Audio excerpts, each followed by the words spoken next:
बाहेरचे अतिरेकींपेक्षा हे आतमध्ये बसलेले अतिरेकी आज आपल्या देशासाठी जास्त खतरनाक आणि जास्त डेंजरस ठरत आहे. बघा काय होतंय आज देशात.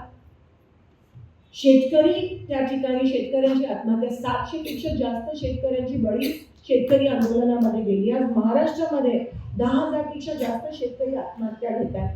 काल परवा परत प्राइस राईज सिलेंडर पेट्रोल आणि डिझेलची झाली, LPGची झाली. तरुण मुलं म्हण जॉबसाठी फिरतात आणि तुम्हाला हे सुचतं की कोण काही छोटंसं तुमच्या विरोधात बोललं तर तुम्ही एवढं त्याच्याबद्दल हे करता, बवाल करता. म्हणजे दुसरं काय 300 वर्षाच्या कुठेतरी काही उकरून काढता. फक्त ध्रुवीकरण, तुष्टीकरण आणि ध्रुवीकरण कसं करायचं हे आज समाजात पेरतायत. मी तर म्हणते हे असे विचार पेरून समाजात तुम्ही विष पेरताय. बाहेरचे अतिरेकींपेक्षा हे आतमध्ये बसलेले अतिरेकी आज आपल्या देशासाठी जास्त खतरनाक आणि जास्त डेंजरस ठरत आहे.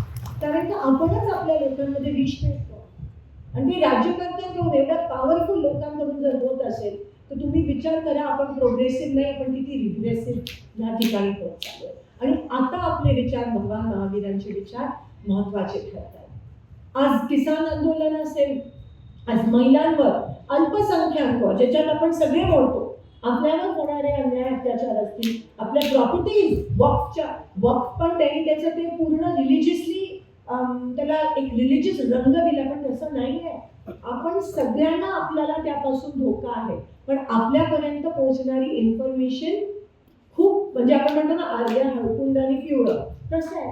आणि हे तसंच आज भागरे दादा असतील, शोभाताई असतील, केवढी चांगली भाषणं झाली त्या दिवशी पार्लमेंटमध्ये. ह्याच्यावर खूप चांगली झाली. पण सगळी बघितली का नाही. आणि टीव्हीवर मेन स्ट्रीम मीडिया फक्त ठराविक जे पेटवणारी भाषणं आहेत तेच दाखवतात. आणि एवढं महत्वाचं ते होतं की आपल्या किती सगळ्या अल्पसंख्याकांच्या प्रॉपर्टीज असतील किंवा आपल्या रिलिजियस साईट्स असतील ह्यांना कसा धोका निर्माण होतो. आणि हे पण लोकशाहीला हा खूप मोठा खतरा आहे. लोकशाही राहिलीच नाही. आणि ज्या पद्धतीत बिलं पास करून घेत आहेत पार्लमेंटमध्ये, म्हणजे